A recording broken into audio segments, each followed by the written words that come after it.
Guys, is it pakinggan for nyo the to. people? Napakagaling. There's so Napakaganda. much trouble in this country. If I become president, I propose to get rid of the drugs. Hindi ko kaya pumatay ng babae pati bata. Drugs and criminality must stop. And I would do it even if it cost me my life, my honor. Nakakatakot na ang mga balita. Paano na ang kaligtasan ng mga mahihina? Paano na ang kabataan at babaeng inosente kung wala nang magmamalasakit tulad ni Duterte? Makakaikot ka pa ba sa kalsada sa gabing wala kang iisipin na trahedya? Paano ang ating magulang bawat araw di kampante kung mawawala sa Pinas ang isang Duterte?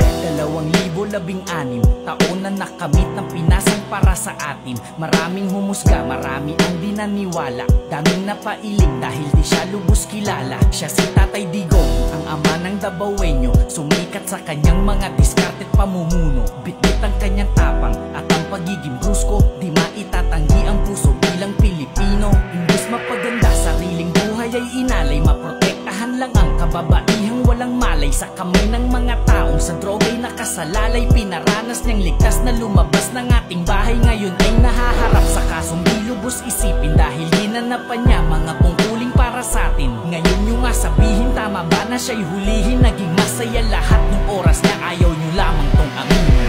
Nakakatakot na ang mga balita. Paano na ang kaligtasan ng mga mahihina? Paano na ang kabataan at babaeng inosente kung wala nang magmamalasakit tulad ni Duterte? Makakaikot ka pa ba sa kalsada sa gabing wala kang iisipin na trahedya? Paano ang ating magulang bawat araw di kampante kung mawawala sa Pinas ang isang Duterte? Nakakatakot na ang mga balita. Paano na ang kaligtasan ng mga mahihina? Paano na ang kabataan at babaeng inosente kung wala nang magmamalasakit tulad ni Duterte? Makakaikot ka pa ba sa kalsada sa gabing wala kang iisipin na trahedya? Paano ang ating magulang bawat araw di kampante kung mawawala sa Pinas ang isang Duterte? I'm there to serve the people.